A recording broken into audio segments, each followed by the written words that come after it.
आरक्षणाची 50% मर्यादा ओलांडू नका, सर्वोच्च न्यायालयाने राज्य सरकारला स्पष्टपणे बजावलं. निवडणुकांना स्थगिती देण्याचा सर्वोच्च न्यायालयाचा इशारा. शिवसेना ठाकरे गटात मोठा भूकंप. ठाकरेंच्या शिवसेनेचे उपनेते अद्वै हिरे यांनी सोडली ठाकरेंच्या शिवसेनेची साथ, भाजपात करणार प्रवेश.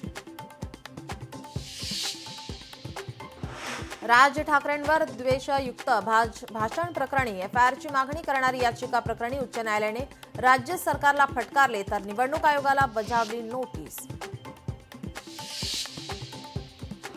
राज्यात नगराध्यक्ष आणि नगरसेवक पदासाठी प्राप्त अर्जांची आजपासून होणार छाननी. आता राजकीय पक्षांसमोर बंडोबांना थंड करण्याचं आव्हान.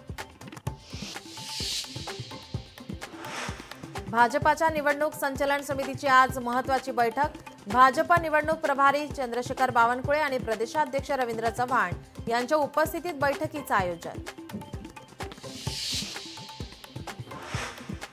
2 सप्टेंबरला मराठा आरक्षणाबाबतच्या निघालेल्या जीआर विरोधात आज उच्च न्यायालयात सुनावणी. कोर्टाने राज्य सरकारला आपले उत्तर सादर करण्याचे दिले आदेश.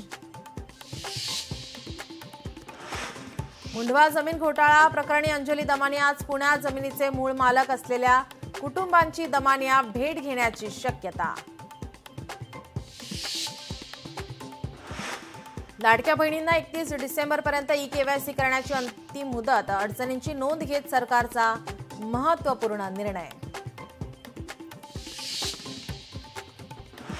महानगर गॅसच्या पाईपलाईनमध्ये झालेल्या बिघाडाचा मुंबई, ठाणे, नवी मुंबईतील हजारो वाहन चालकांना फटका. मुंबईत कालपासून सीएनजी पुरवठा ठप्प. मुंबईत पाघडी पद्धतीत राहणाऱ्या रहिवाशांचा आज आझाद मैदानात मोर्चा. बीडीडी, धारावी, झोपडपट्टी, कामाठीपुराचा पुनर्विकास होतो, मग पाघडी पद्धतीने राहणाऱ्या रहिवाशांचा पुनर्विकास का होत नाही, विचारणार सवाल.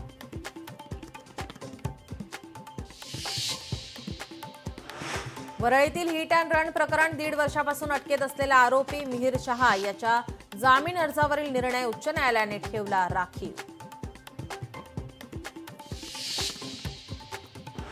नवी मुंबई आंतरराष्ट्रीय विमानतळ येत्या 25 डिसेंबरपासून जनतेच्या सेवेत. पहिल्या काही महिन्यात प्रवाशांना दिल्ली, बंगळुरू, चेन्नई, हैदराबाद, गोवा, लखनौ, नागपूर, अहमदाबाद यासह 16 प्रमुख शहरांचा प्रवास करता येणार.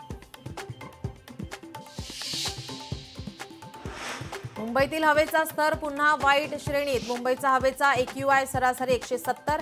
मुंबईकरांचा श्वास गुदमरला. मुंबई अनधिकृत फेरीवाला मुक्त करण्याचे लोकशाही मराठीचं अभियान. मुंबईसह सगळ्याच शहरांमध्ये फेरीवाल्यांचा प्रश्न बिकट.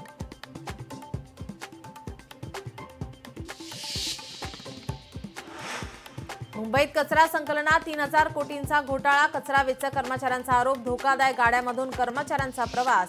अधिकारी अद्याप गप्प का, लोकशाही मराठीचा सवाल.